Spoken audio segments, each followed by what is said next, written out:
Bueno, vamos a, como para romper el hielo hasta que lleguen algunas de las preguntas, para aprovechar que está Luis y que está Osvaldo aquí en el escenario, vamos a hacerle una pregunta económica al analista político y una política al economista, ¿sí? Cruzamos.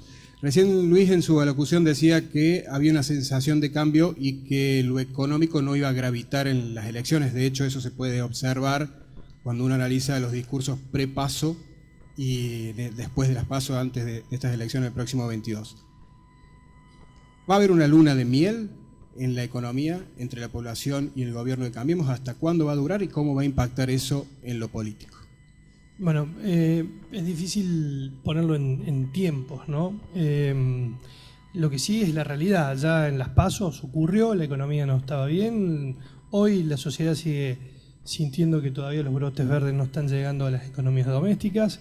Pero hay una decisión política de gran parte de la sociedad de construir una primera minoría que priorice estos aspectos políticos de recambio político asociado a este fenómeno que decíamos recién de una democracia que pasó los 30 años, que está generando, digamos, nuevos paradigmas y parámetros de decisión y que a todos, de alguna manera, nos está sorprendiendo en estas nuevas conductas. Las lunas de miel son habitualmente 100 días, acá ya se cumplieron hace rato. Me parece que lo que sí está en el gobierno nacional la responsabilidad de leer correctamente lo que va a tener después del 22 de octubre. Es decir, el lunes 23, cuando se despierten, van a tener una Argentina con nuevos parámetros.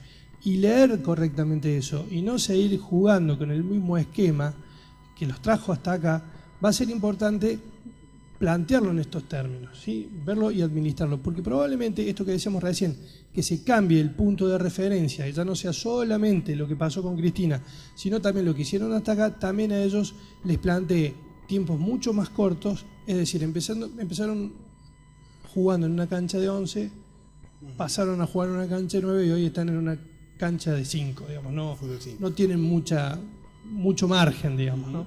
Y trasladando la pregunta política al economista, teniendo en cuenta esto que dice Luis, si se dan lo que prevén las encuestas, esto que decías recién, que el oficialismo mantendría al menos lo que sucedió en las PASO del próximo domingo, ¿qué puede pasar por ese dato político en lo económico?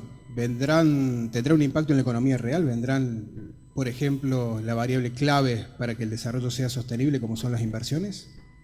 Yo creo que el desafío pendiente es enorme. Bueno, todo el mundo habla de las grandes reformas pendientes. Hay cosas que hay días para resolver, el vencimiento del impuesto al cheque, la demanda de la provincia de Buenos Aires, el nuevo presupuesto. Es decir, me parece que todo depende, digamos, de si somos capaces, a partir de este acto eleccionario, y como lo decía Luis, acá el oficialismo de ninguna manera va a tener mayoría.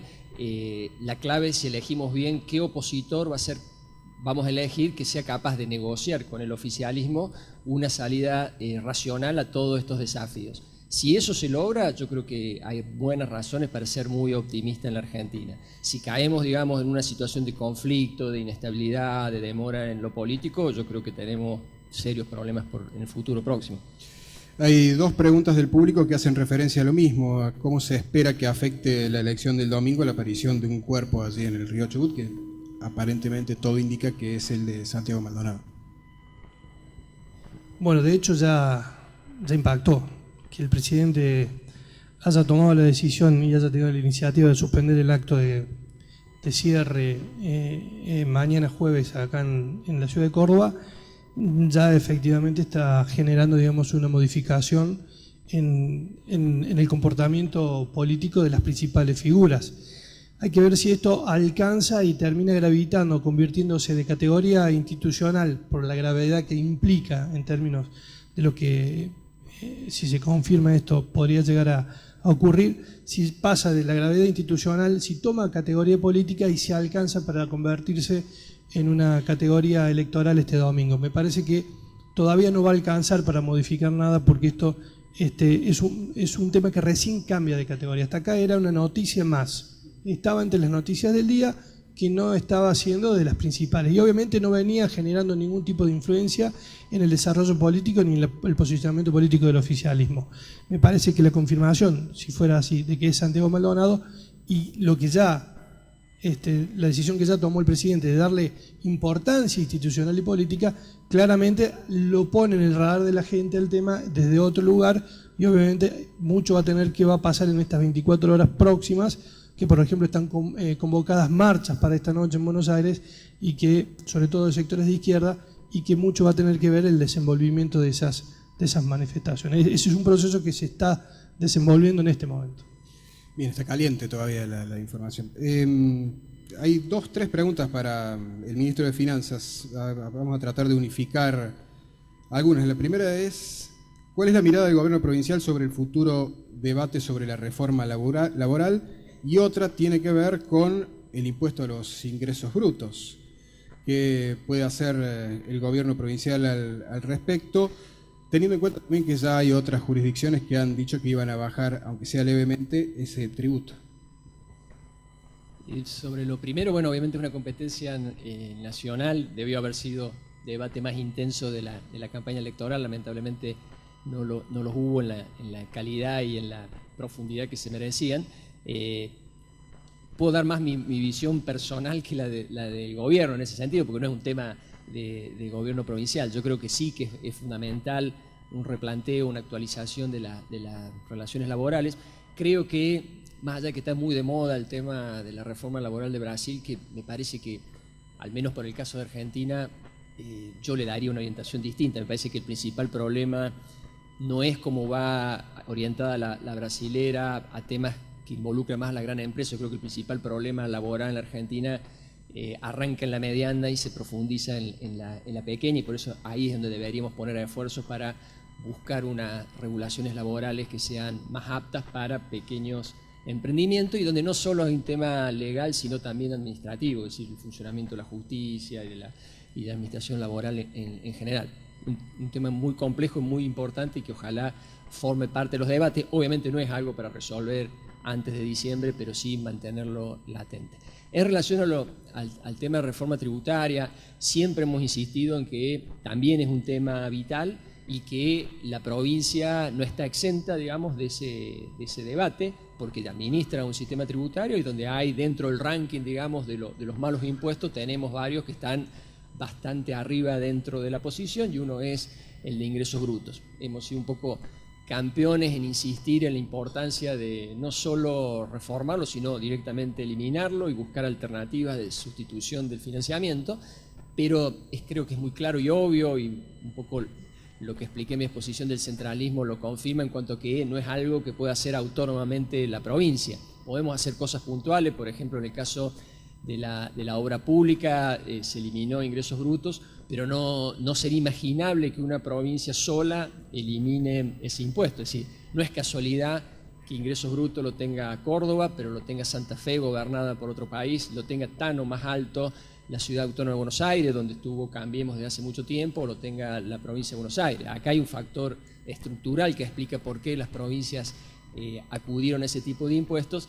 Y si no resolvemos ese factor estructural, que es la fuerte hiperconcentración de recursos a nivel nacional, creo que va a seguir siendo un tema de más una expresión de deseo que una realidad. Por eso apostamos y vamos a seguir insistiendo en todos los ámbitos a que se incluya este tema en el marco de una discusión general que incluya la reforma tributaria en general y la distribución de esos recursos más acorde a lo que es el régimen federal.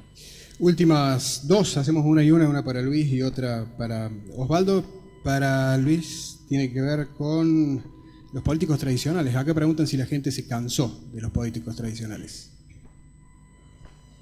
No sé si de los políticos, sí de una forma de vincularse con la gente y de una manera de administrar la cosa pública. Me parece que es lo que está hoy en debate y que es transversal, porque no solamente alcanza la dirigencia política, sino que también alcanza las dirigencias gremiales, las dirigencias empresariales, las dirigencias sociales. Creo que está todo en debate, y que lo que está, vuelvo a insistir, en crisis o en discusión, es la generación de una nueva cultura política en la Argentina que tenga que ver mucho más con los temas que incumben a la sociedad que con otras cuestiones que por ahí no tienen que ver directamente con el futuro de la gente. Me parece que, y esto es lo que planteábamos al comienzo, es el gran desafío en el que estamos todos, los dirigentes gremiales, hace 30 años que están y están viendo cómo resuelven sus sucesiones. Nos sorprendemos porque después de 30 años el municipio, el gremio del municipio no tiene el mismo referente. Es decir, y es una noticia novedosa y visto desde otro lugar es un tema para discutirlo y observarlo, pero no por caerle, digamos, a este gremio en particular, porque es un fenómeno general. Está pasando lo mismo con, bueno, los partidos políticos fueron perdiendo gravitación en su capacidad de articular a sectores sociales. Los sectores empresariales también están repetidos en sus fórmulas y en sus formas de vincularse con la cosa pública, y también a ellos también se les está exigiendo una mirada distinta y un compromiso diferente en el involucramiento con la cosa de todos, entonces con la cosa pública, con lo que nos involucra a todos. Y esto me parece que es lo que está realmente en juego. No hay un cansancio con un sector en particular, hay un cansancio de cómo se vino, o un agotamiento, vamos a ponerlo en esos términos, de cómo se vino ejerciendo las distintas autoridades en los distintos ámbitos. Y eso está en crisis y hay que revisarlo. Interesante. Bueno, la última para el ministro Giordano, tiene varias, después se las doy al ministro y se las lleva a su casa, las lee esta noche. Me parece que voy a seleccionar esta porque es algo que me parece que llamó la atención a la audiencia. Le preguntan acá, ministro, si no cree arriesgado plantear similitudes con el caso catalán, siendo que este caso, el del proceso independentista de Cataluña, está poniendo en grave riesgo a la economía de esa región española. Sí, no quise trazar analogías ni mucho menos, lo que quise decir es que existe ese riesgo en la medida en que el centralismo se vuelva tan irritante como el que tenemos. Yo creo que eso genera un campo fértil para aventuras políticas de esta naturaleza que son tremendamente dañinas. Me parece absolutamente inconducente una estrategia como esa, pero no deberíamos descartar que algún oportunista en algún momento aproveche la irritación, el rechazo, la bronca, digamos, que genera el centralismo para capitalizarlo y meternos, digamos, en una aventura que sabemos que es una aventura tremendamente negativa y que sería realmente muy lamentable, digamos, que la Argentina sufra un proceso como ese.